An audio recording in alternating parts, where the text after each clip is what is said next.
El Consejo Potosino de Ciencia y Tecnología y Radio Universidad presentan La Neta de la Ciencia.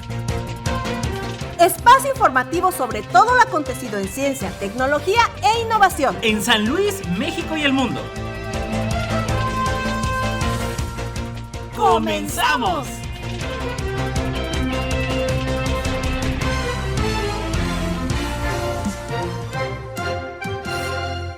¿Qué tal? ¿Cómo les va? Muy buenos días, bienvenidos a La Neta de la Ciencia, ya a días prácticamente, en los últimos 10 días de este 2023. Y bueno, ya lo sabes, sigan nuestra transmisión a través del Twitter, Instagram, YouTube, en TikTok y también en Facebook en @Coposit. Saludando a todos los que nos escuchan a través del 88.5 de FM y 1190 en el AM y todas las ediciones de La Neta de la Ciencia disponibles a través de Spotify. Saludando como siempre al buen Lalo Carrillo desde los controles. Vámonos con los titulares. Titulares.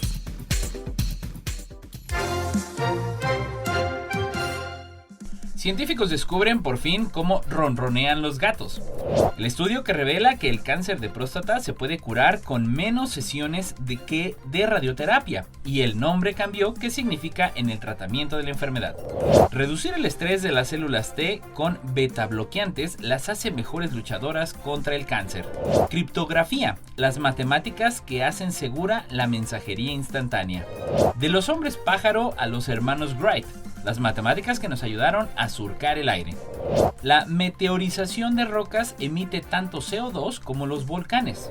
Así es como los láseres están revolucionando la arqueología. Consiguen desviar rayos láser únicamente con aire. El agujero de ozono sobre la Antártida se hace inmenso de nuevo. Los asentamientos humanos en zonas inundables crecieron rápidamente en 30 años. El cambio climático amenaza a anfibios, dice estudio. Sabanas y pastizales están ayudando a frenar el calentamiento global. Un estudio revela los factores que nos hacen tener canas más allá del envejecimiento. Identifican nuevos compuestos bioactivos con posible potencial para ayudar a la lucha contra el cáncer de mama. Inédito doble implante ayuda a tetrapléjico a mover brazos. Investigan una terapia potencial para la enfermedad de Huntington. Los descubridores de los puntos cuánticos ganan el Nobel de Química 2023. Nuevas dataciones confirman que las pisadas halladas en Nuevo México tienen entre 21.000 y 23.000 años. Nobel de Física 2023 para los científicos que iluminaron el mundo de los electrones. La mecánica cuántica es una descripción muy elegante de lo que está por encima de lo que vemos. Ana María Seto, física de la Universidad Nacional Autónoma de México.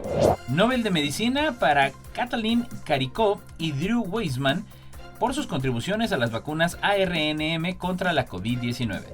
Los sesgos de la inteligencia artificial pueden pasar a las personas. El calentamiento global acelera peligrosamente la desaparición de los anfibios. Noticias internacionales. Científicos descubren por fin cómo ronronean los gatos por DW. ¿Qué mecanismo utilizan los gatos para ronronear? Un descubrimiento reciente desafía las creencias tradicionales y podría finalmente arrojar luz sobre este enigma de larga data. El ronroneo de los gatos, uno de los sonidos más queridos para los amantes de los felinos, ha intrigado a científicos durante mucho tiempo. A pesar de las numerosas teorías que han surgido, la verdadera razón detrás de este característico sonido ha permanecido enigmática hasta ahora. Recientemente, un estudio publicado en Current Biology ha arrojado nueva luz sobre este fenómeno. Según los investigadores de la Universidad de Viena, liderados por el científico de la voz Christian Herbst, los gatos poseen unas almohadillas de tejido en sus cuerdas vocales que les permitirían producir ronroneos profundos. Estas almohadillas, que añaden una capa adicional de tejido graso, aumentarían así la densidad de las cuerdas vocales, permitiendo que vibren a bajas frecuencias, creando el característico ronroneo. Contrariamente a la creencia común de las que contracciones musculares o contracciones musculares activas son responsables del ronroneo, este estudio sugiere que el proceso es más parecido a los ronquidos humanos. En lugar de requerir una entrada neuronal constante o contracciones musculares, el ronroneo felino podría ser un comportamiento aerodinámico pasivo que continúa automáticamente después de recibir una señal inicial del cerebro. Es similar a los ronquidos humanos. El ronroneo ha tenido históricamente una explicación compleja y no científica. Esto se debe a que, aunque los científicos habían propuesto varias teorías para resolver el enigma, pocas se habían sometido a rigurosas pruebas. Bieber considera que el nuevo estudio representa un paso positivo hacia adelante de este campo. A pesar del entusiasmo entre los investigadores dedicados al estudio de estos animales, algunos siguen mostrándose escépticos ante el nuevo estudio. Por ejemplo, David Rice, ingeniero biomecánico de la Universidad de Tulane, especializado en la mecánica del ronroneo felino, entrevistado por Science, sostiene que no hay garantías de que las cuerdas vocales de los gatos vivos se comporten de la misma manera que las extirpadas quirúrgicamente en el estudio. Según Rice, observa que las laringes extirpadas es parecido a quitar la boquilla de un instrumento de viento y analizar sus sonidos de forma aislada. El estudio que revela que el cáncer de próstata se puede curar con menos sesiones de radioterapia. Los hombres que necesitan someterse a un tratamiento para el cáncer de próstata podrían recibir muchas menos radioterapias. Así lo revela un nuevo estudio liderado por el profesor Nicholas Van Haas del Royal Marsden Hospital, un centro médico británico especializado en cáncer. De acuerdo con la investigación, las dosis se pueden reducir en 3/4 partes, lo que significa que 5 sesiones de radioterapia más altas son suficientes, en lugar de aproximadamente 20 que se administran ahora. Eso significa que miles de hombres podrían recibir dosis mayores de radioterapia, también conocida como radioterapia multihaz, en cada visita en el hospital, pero en menos sesiones. En el estudio, realizado a nivel internacional, participaron casi 900 hombres con cáncer de próstata de riesgo medio y que aún no se había propagado. Los resultados mostraron que después de 5 años, el 96% de los hombres que recibieron 5 dosis altas de radioterapia estaban libres de cáncer, en comparación con el 95% que recibió al menos 20 dosis de radioterapia estándar. Los efectos secundarios, como la necesidad de orinar con más frecuencia, fueron bajos en ambos grupos. El investigador Nicholas Van Haas afirmó que los resultados fueron sobresalientes para los pacientes y que representan un enorme cambio en el tratamiento de una enfermedad que es el 4º cáncer más parecido a nivel mundial, según la Sociedad Estadounidense de Oncología Clínica. El británico Alistair Kennedy Rose, de 64 años, fue diagnosticado con cáncer de próstata en 2014 después de un análisis de sangre que mostró que sus niveles de antígeno prostático específico eran elevados. No tenía ningún síntoma el paciente que fue tratado en el Hospital Royal Marsden como parte del estudio que utilizó el sistema CBreak Knife, una máquina de radioterapia robótica. Así que fue un shock descubrir que tenía cáncer, le dijo a la BBC, y se sometió a las 5 sesiones en la misma semana y no recibió terapia hormonal, y actualmente se somete a pruebas anuales para medir sus niveles de PSA, que siguen siendo extremadamente bajos. Asegura que los médicos le han dicho que es probable que el tratamiento que recibió lo haya curado completamente. Reducir el estrés de las células T con beta-bloqueantes las hace mejores luchadoras contra el cáncer. Científicos del Instituto Salk en Estados Unidos han descubierto una relación entre el agotamiento de las células T y asesinas y la respuesta simpática del organismo al estrés en distintos tipos de cáncer, tanto en muestras de tejido humano como de ratón, según publican en la revista Nature.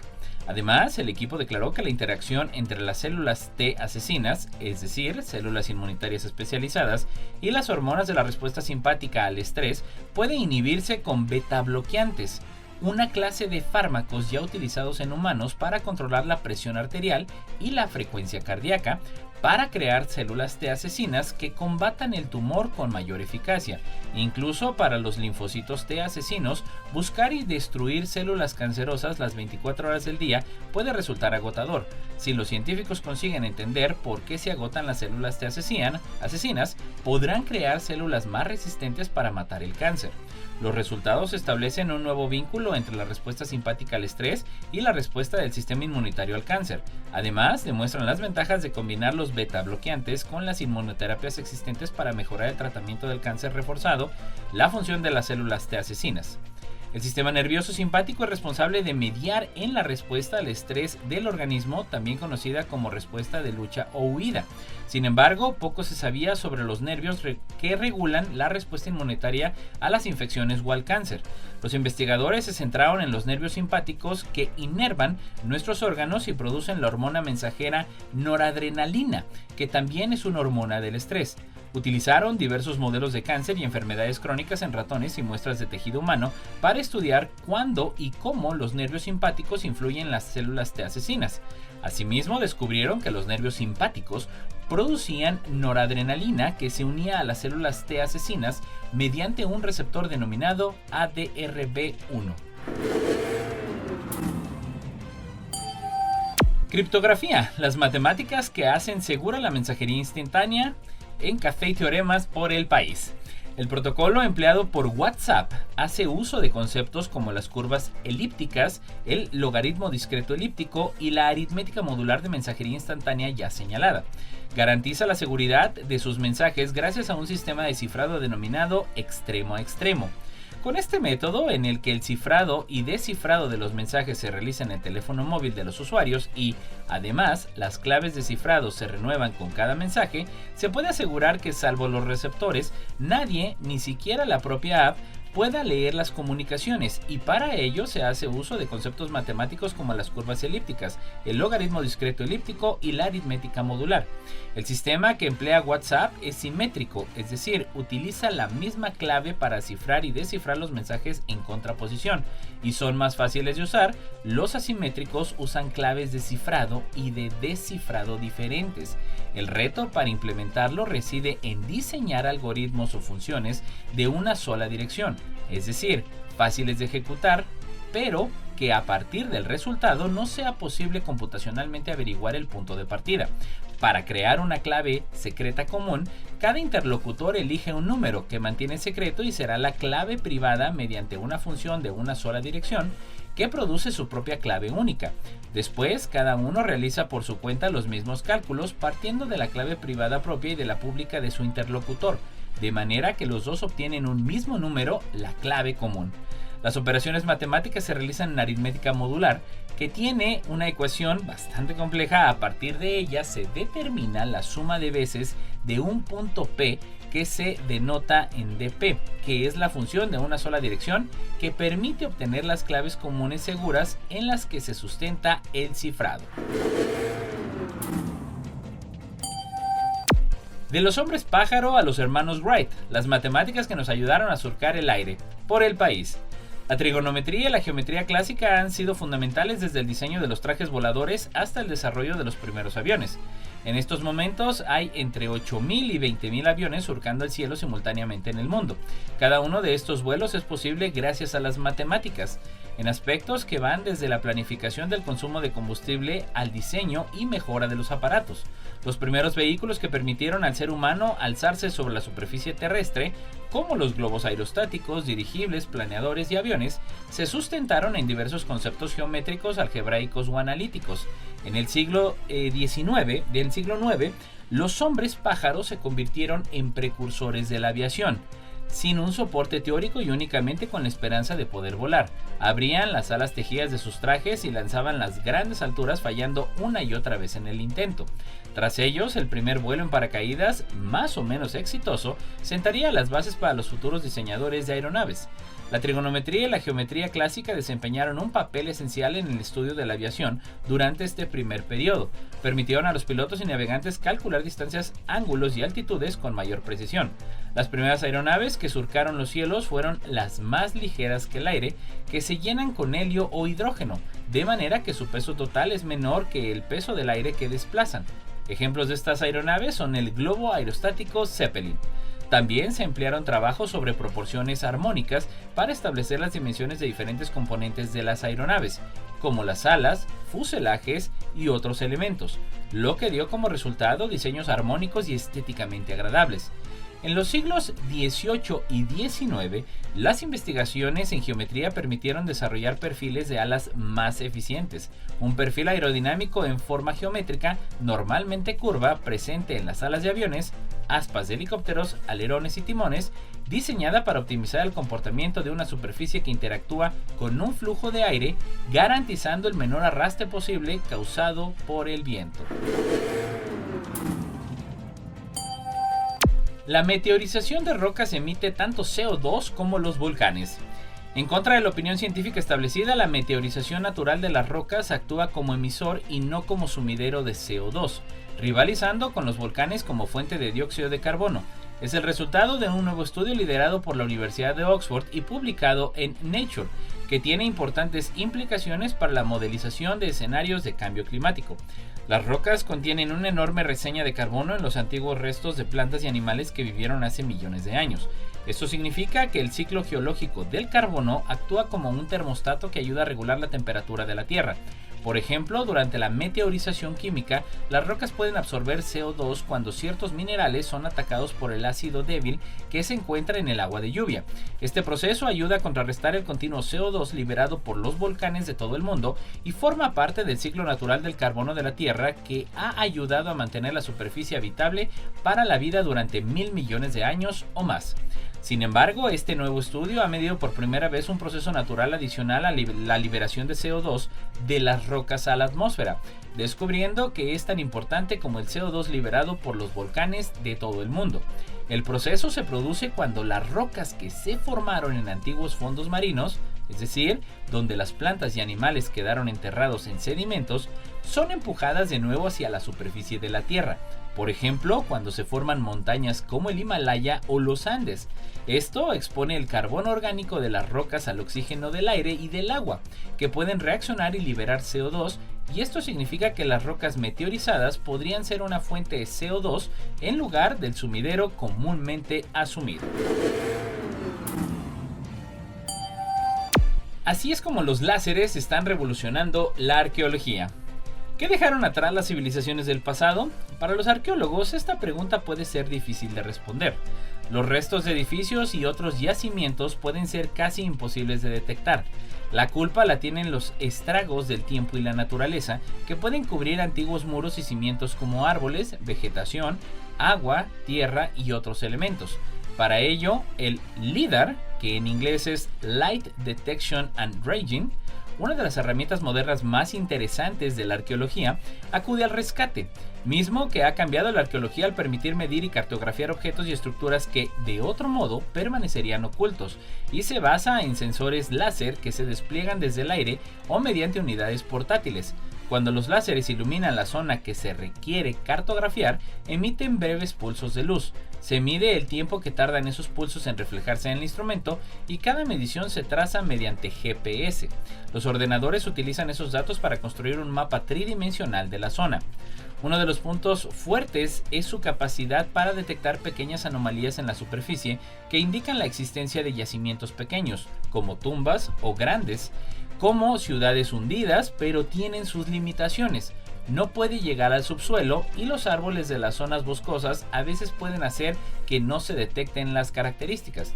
Aún así, su precisión es muy apreciada por los arqueólogos, que lo utilizan para cartografiar la topografía, planificar excavaciones y localizar yacimientos arqueológicos que nunca podrían ver a simple vista. Es ofrecer una visión de alto nivel a la que no tienen acceso los investigadores que se centran en unos pocos yacimientos sobre el terreno. La tecnología se inventó para uso militar, pero fue usada primero por meteorólogos que perseguían estudiar las nubes. El primer prototipo LIDAR fue construido en 1961 por Hughes Aircraft Company, que había construido el primer láser un año antes. Uno de los primeros beneficiarios del LIDAR fue el programa espacial estadounidense. La tecnología se utilizó para cartografiar la Luna durante la misión Apolo 15 de 1971. Hoy en día, el LIDAR es más realista y se utiliza para encontrar pistas arqueológicas tanto en la superficie como en el agua. Consiguen desviar rayos láser únicamente con aire. Una innovadora técnica es capaz de utilizar ondas sonoras para modular el aire en la región por donde pasa un rayo láser, consiguiendo así desviarlo. Como ventaja, una rejilla invisible hecha únicamente de aire no solo es inmune a los daños causados por la luz láser, sino que también preserva la calidad original del rayo, informa el equipo de investigación interdisciplinario en la revista Nature Photonics. Con la ayuda de altavoces especiales, los investigadores modelan un patrón de áreas densas y menos densas en el aire, formando una rejilla rayada, de manera similar a como las densidades diferenciales del aire desvían la luz en la atmósfera terrestre. El patrón de densidad asume el papel de una rejilla óptica que cambia la dirección del rayo de luz láser. En las primeras pruebas de laboratorio se pudo desviar de esta manera un potente pulso de láser infrarrojo con una eficacia del 50%. Según los modelos numéricos, en el futuro deberían ser posibles eficiencias significativamente mayores.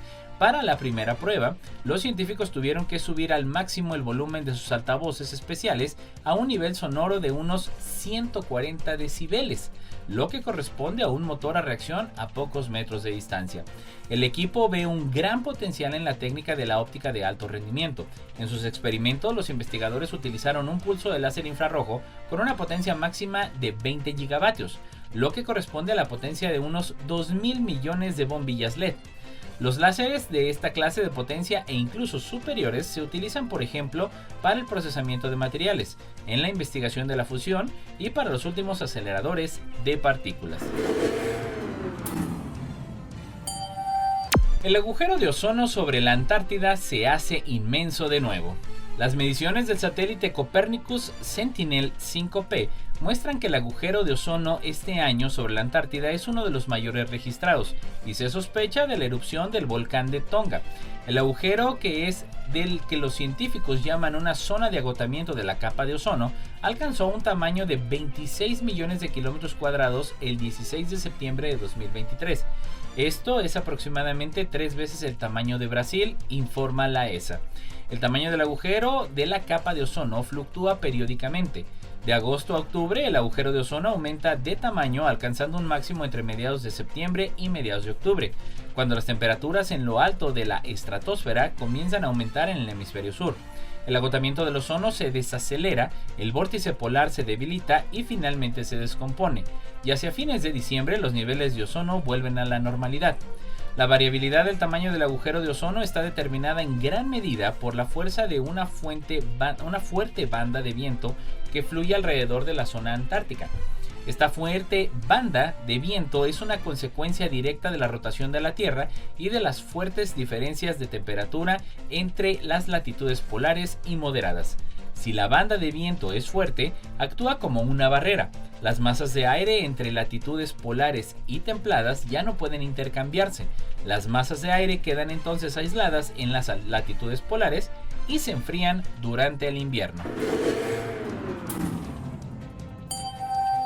Los asentamientos humanos en zonas inundables crecieron rápidamente en 30 años, por Crónica. Es una tendencia sobre todo en zonas de Asia Oriental, señala un estudio que publica Nature.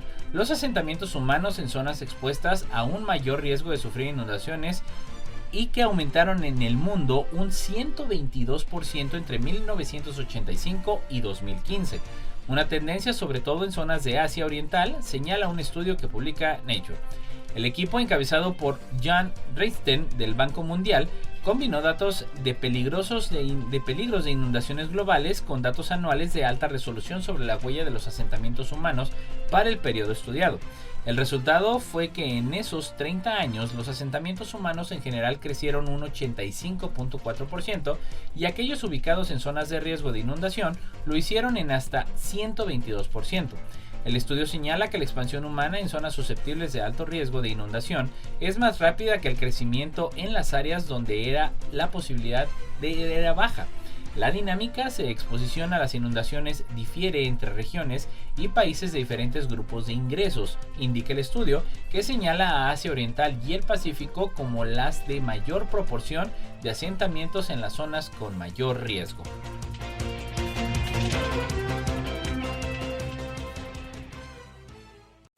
No importa en qué parte del mundo estés, recuerda sintonizarnos en la web radioytelevisión.uaslp.mx.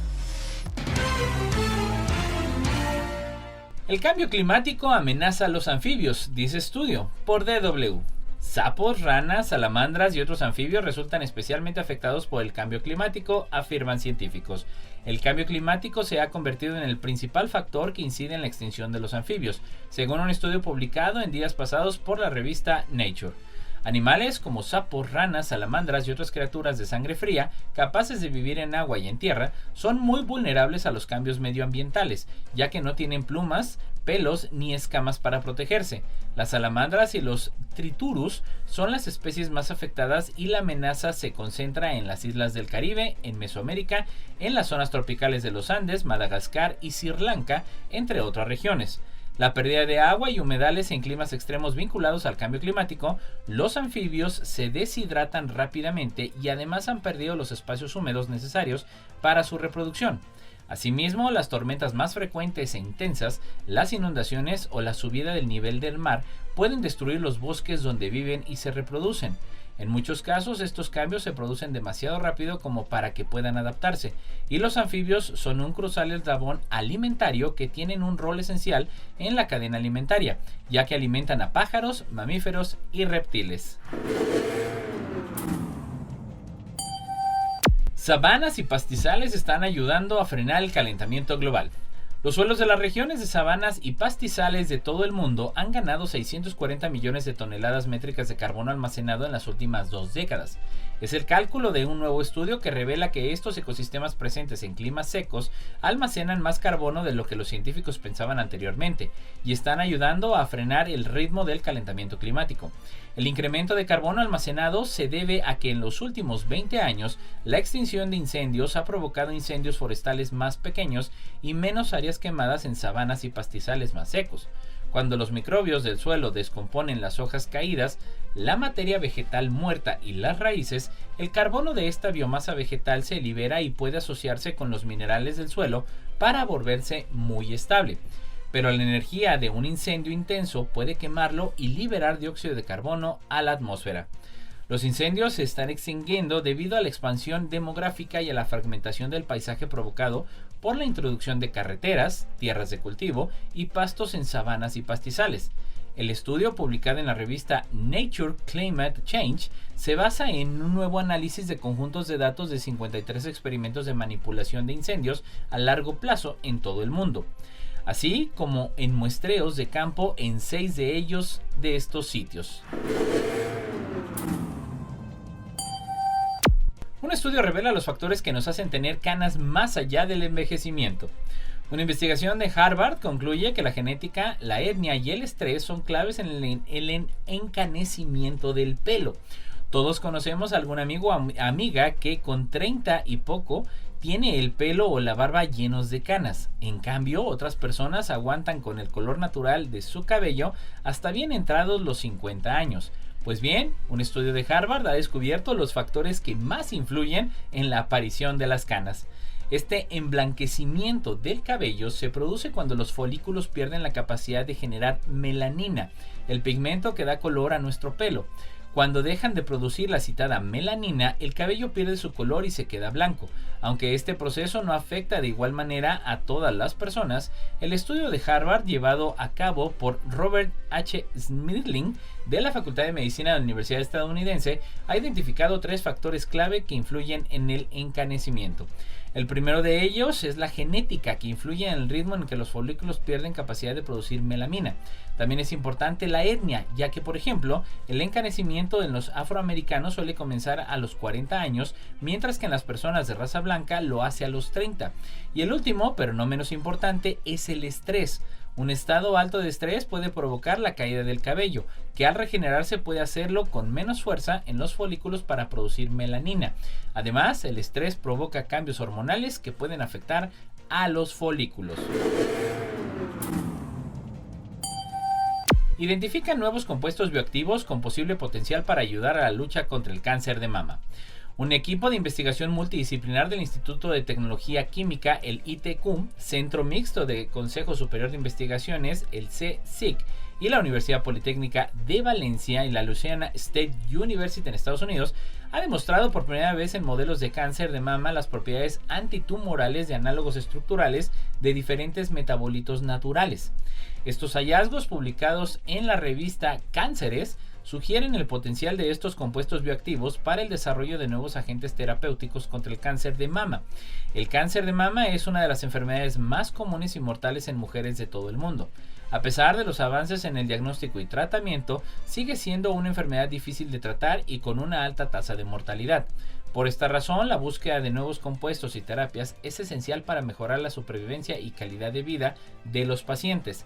El trabajo de investigación se centra en la Tanshinone IIA, aislado de la planta de Salvia mitoricina, y el carnosol, que se encuentran en el romero. Ambos compuestos han mostrado actividades anticancerígenas en pruebas de laboratorio. Sin embargo, apenas existen estudios sobre las propiedades farmacológicas de los análogos estructurales de estas moléculas, apunta en un comunicado Miguel Ángel González Cardenete, investigador del SIC en el ITQ y autor principal del trabajo.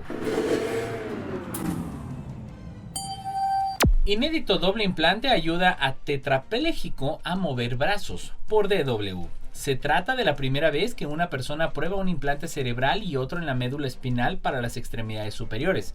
Un hombre tetrapléjico en Suiza se convirtió en la primera persona en probar una tecnología que combina dos implantes, uno cerebral y otro en la médula espinal, que le permiten volver a mover los brazos, las manos y los dedos a través del pensamiento. La combinación de estos implantes ya permitió a un parapléjico volver a caminar mediante el pensamiento, un avance que fue publicado en la revista científica Nature en mayo de este año. Ahora es la primera vez que se utiliza esta doble técnica para las extremidades superiores. La movilidad del brazo es más compleja, explicó a la AFP la cirujana Jocelyn Bloch, quien realizó las intervenciones quirúrgicas para colocar dos implantes. Con los brazos que se plantea el problema del equilibrio, pero la musculatura de la mano es bastante fina, con muchos músculos pequeños diferentes que se activan al mismo tiempo para determinados movimientos, explica. Asimismo, el paciente ha pedido permanecer en el anonimato. Es un suizo de 46 años que perdió el uso de sus brazos tras una caída. El mes pasado se sometió a 2 operaciones en el Centro Hospitalario Universitario Baudois en Lausana, Suiza. En relación al uso doble de implante en fase de entrenamiento es el siguiente. En la primera etapa se colocó un implante en lugar de un pequeño trozo de hueso craneal de unos pocos centímetros de diámetro concebido por la organización francesa SEA ClintaTech. En la segunda operación le colocaron electrodos desarrollados por la empresa neerlandesa Onward a la altura de la médula cervical, conectados a una pequeña caja implantada en el abdomen. Investigan una terapia potencial para la enfermedad de Huntington.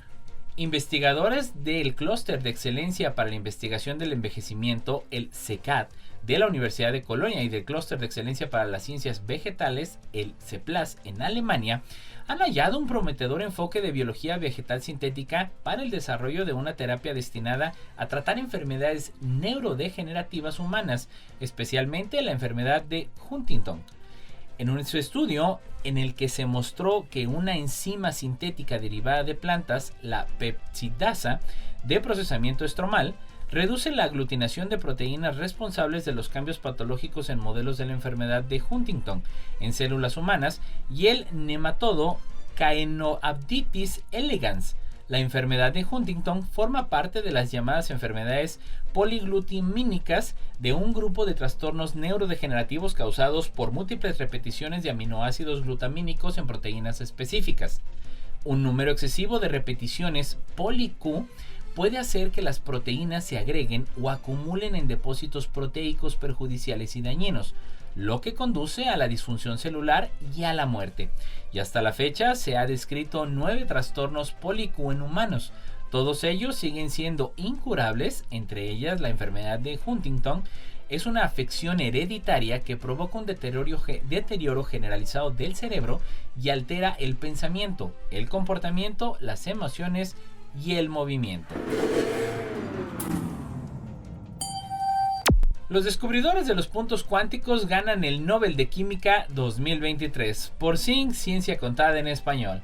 La Real Academia Sueca de las Ciencias ha concedido el Premio Nobel de Química 2023 a los científicos Mongi J. Van Wendy, Luz E. Braus y Alexei E. Ekimov de la compañía Nanocrystals Technology por el descubrimiento y la síntesis de puntos cuánticos, mismos que actualmente trabajan en Estados Unidos y han recibido el galardón por desarrollar pequeñísimos componentes de nanotecnología, coloridos cristales formados por unos pocos miles de átomos. Entre sus muchas aplicaciones, difunden su luz en televisores y lámparas LED, además de guiar a los cirujanos para extirpar los tumores. Dichos investigadores plantaron una importante semilla para la nanotecnología. Un punto cuántico es un cristal nanométrico que suele estar formado por unos pocos miles de átomos. En términos de dimensiones tan diminutas que su tamaño determina sus propiedades, todo el que estudia química aprende que las propiedades de un elemento se rigen por el número de electrones que tiene. Sin embargo, cuando la materia se reduce a dimensiones nanométricas, surgen fenómenos cuánticos que se rigen por el tamaño de la materia. Sin embargo, a principios de la década de 1980, Alexei Ekimov, de la antigua URSS, en 1945, consiguió crear efectos cuánticos dependientes del tamaño en cristal coloreado. El color procedía de nanopartículas de cloruro de cobre y Ekimov demostró que el tamaño de las partículas afectaba al colorido del cristal a través de efectos cuánticos. Estos efectos sugieren cuando las partículas se encogen. Su tamaño determina el espacio disponible para los electrones, afectando a sus propiedades ópticas. Nuevas dataciones confirman que las pisadas halladas en Nuevo México tienen entre 21.000 y 23.000 años, por Agencia Zinc. El nuevo trabajo corrobora los resultados de un controvertido estudio de 2021, en el que se indicaba que los humanos ya habitaban el sur de Norteamérica durante el último máximo glacial, milenios antes de lo que se creía.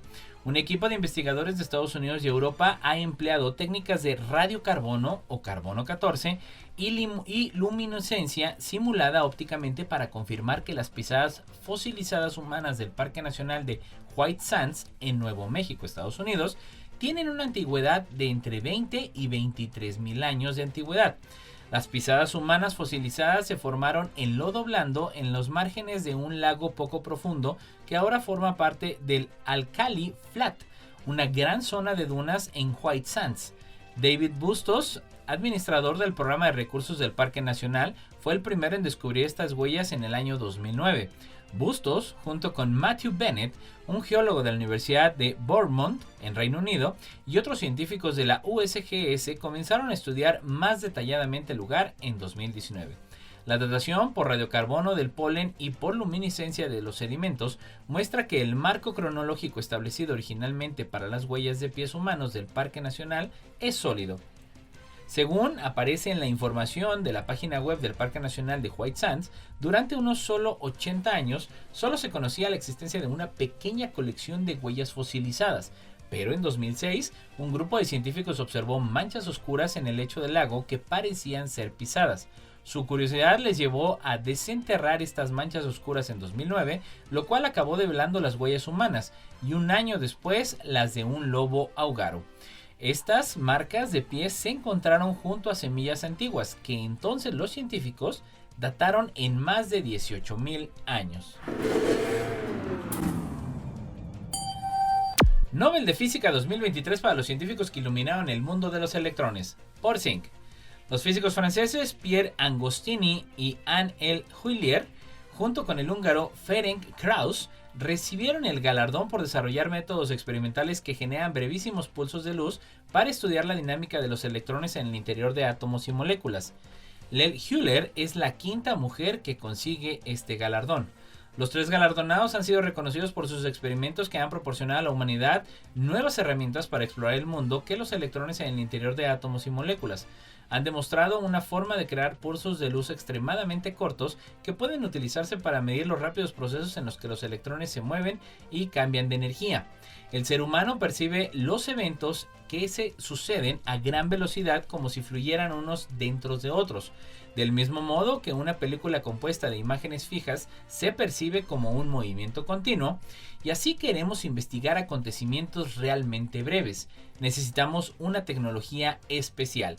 En el mundo de los electrones, los cambios se producen a unas décimas de atosegundo, un valor tan corto que hay tantos en un segundo como segundos habidos desde el nacimiento del universo. Imágenes del interior de los átomos y moléculas, los experimentos de los galardonados han producido pulsos de luz tan breves que se miden en estas unidades tan pequeñas, demostrando así que los atosegundos se pueden utilizar para proporcionar imágenes de procesos en estructuras a escala atómica y molecular. La mecánica cuántica es una descripción muy elegante de lo que está por encima de lo que vemos, por Agencia Zinc. La catedrática mexicana de la Universidad Nacional Autónoma de México y profesora de biofísica de la Universidad de Harvard e investigadora de la mecánica cuántica conjuga su actividad en el laboratorio y la difusión de los postulados de la física cuántica en su compromiso ciudadano. Durante la Guerra Fría participó en el movimiento contra el armamento nuclear y hoy insta que a las instituciones de investigación recuperen el control de la ciencia que producen. La biografía de Ana María Seto, en México, nacida en 1946, indica que es la primer mujer doctorada en física en México. Ha escrito 25 libros y cientos de artículos en revistas especializadas, pero su vida excede las paredes del laboratorio, porque está comprometida con la ciencia que afecta a los ciudadanos. Con el antibelicismo y con el acceso público y justo a los avances en investigación, ve al mundo como un lugar rico frente al que hay que plantar una cara optimista, científica, informada, que ha participado en el movimiento antinuclear, tanto por el lado gubernamental como por el no gubernamental. En Europa y en Estados Unidos todo es muy mercantil. Este es un proceso que se inició después de la Segunda Guerra Mundial en Estados Unidos y ha tenido influencia en el resto del mundo, porque ha llegado en paralelo al avance de la ciencia con el crecimiento de la investigación institucionalizada. Así, los mecanismos de financiación se han convertido en parte del sistema científico mismo, y no era así en la mitad de la primera parte del siglo pasado. Parece que en Latinoamérica rige más el valor del saber que el del mercado. Consideraremos que cualquier conocimiento, y en particular el generado con bienes públicos, debe estar accesible a todos para beneficio de todos y de la ciencia misma. La investigadora y catedrática considera que en Latinoamérica rige más el valor del saber que el del mercado, ya que se debe estar accesible a todos.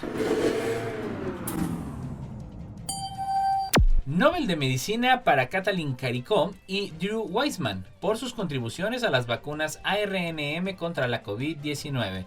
Por Zinc.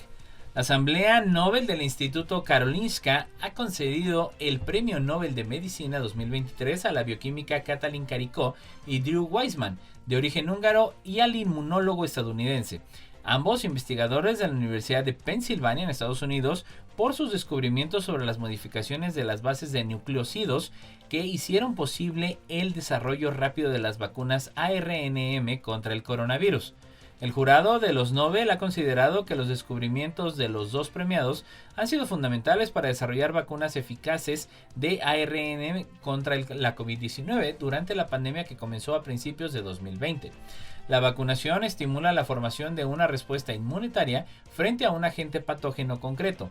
Esto da al cuerpo una ventaja en la lucha contra la enfermedad en caso de una exposición posterior. Después, hace tiempo existen vacunas basadas en virus muertos o debilitados, como las de la poliomielitis, el sarampión y la fiebre amarilla. En 1951, Max Taylor recibió el Premio Nobel de Fisiología o Medicina por desarrollar la vacuna contra la fiebre amarilla, y gracias a los avances de la biología molecular en las últimas décadas, se han desarrollado vacunas basadas en componentes virales individuales, en lugar de virus enteros. Partes del código genético viral se suelen codificar proteínas que se encuentran en la superficie del virus. Se utilizan para fabricar proteínas que estimulan la formación de anticuerpos bloqueadores del virus. Los sesgos de la inteligencia artificial pueden pasar a las personas. Por Zinc. Es conocido que los algoritmos a menudo reflejan los errores y prejuicios de sus creadores, pero también puede ocurrir lo contrario, que personas aconsejadas por la IA sesgada adapten sus decisiones a lo que le recomienda el agente artificial, incluso cuando ya no cuentan con su asistencia. Así lo revelan experimentos realizados en la Universidad de Deusto. Una investigación llevada a cabo por las psicólogas Lucía Vicente y Elena Matute de la Universidad de Deuste en Bilbao evidencia que las personas podemos heredar sesgos de la inteligencia artificial. El estudio se publica en la revista de acceso abierto Scientific Reports. Los impresionantes resultados logrados por estas nuevas tecnologías reflejan una alta fiabilidad y se ha hecho muy popular. Sin embargo, los algoritmos de la IA también pueden estar sesgados, cometer errores sistemáticos. Estos programas son entrenados con datos que son producto de decisiones humanas y si contienen sesgos, los modelos de la inteligencia artificial pueden aprenderlos y reproducirlos. De hecho, existen ya numerosas pruebas de que efectivamente esta hereda y amplifica los sesgos humanos, con lo que corremos el riesgo de entrar en un bucle bastante peligroso. Para realizar su investigación, las autoras plantearon una serie de experimentos donde los voluntarios tenían que realizar una tarea de diagnóstico médico mediante una matriz con celdas de dos colores, oscuro y claro, con las que simularon muestras de tejidos humanos extraídas a pacientes afectados por un síndrome ficticio. Así, crearon un criterio de clasificación de forma que a mayor proporción de celdas oscuras significaba que la muestra de tejido estaba afectada por la enfermedad. Era un positivo, mientras que si se había una mayor proporción de células claras, era un negativo. El calentamiento global acelera peligrosamente la desaparición de los anfibios, por Agencia Zinc. Esta investigación, en la que participaban más de 100 investigadores, analiza los datos de las últimas 2 décadas recabadas en todo el mundo sobre estos animales y mantiene la destrucción de hábitats y las enfermedades emergentes, dos efectos potenciados por la crisis climática como las causas principales del declive de estas especies. Un estudio basado en la segunda evaluación mundial de anfibios de la Unión Internacional para la Conservación de la Naturaleza señala el cambio climático como una de las mayores amenazas para estos animales. En las últimas 2 décadas en todo el mundo, el equipo de investigación, que ha contado con los datos de más de 1,000 expertos de todo el mundo, ha analizado el riesgo y la extinción de más de 8,000 especies de anfibios, de las cuales 2,286 evaluadas por primera vez, y concluye que 2 de cada 5 anfibios podrían desaparecer. El trabajo estableció una base de referencia para el seguimiento de las tendencias y la medición del impacto de las acciones de conservación. Aquel informe ya reveló la acelerada extinción a la que estaban haciendo frente los anfibios, y algunos factores críticos han acercado peligrosamente a la extinción a más de 300 anfibios. El cambio climático fue la principal amenaza para el 39% de estas especies y se espera que esta cifra aumente a medida que se disponga de mejores datos y proyecciones, particularmente de las variedades más sensibles a los cambios ambientales en su entorno. De hecho, la destrucción y degradación del hábitat, exacerbada por los efectos del cambio climático, afecta al 93% del total de anfibios amenazados y demuestra que la ampliación de zonas protegidas y de corredores ambientales que conectan los hábitats seguirá siendo fundamental. Y bueno, eso es todo por el día de hoy aquí en la Neta de la Ciencia. Muchísimas gracias por seguirnos como cada jueves en punto de las 11 de la mañana aquí a través de Radio y Televisión Universitaria. Gracias a Lalo Carrillo. Creo, Lalobs, que te la pases genial ahora ya en los próximos días, que obviamente pues ya estaremos con la Nochebuena y luego la Navidad.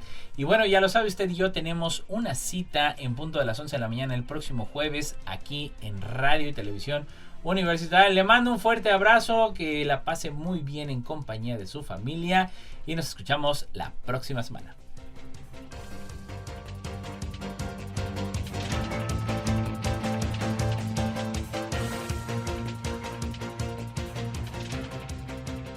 Esto fue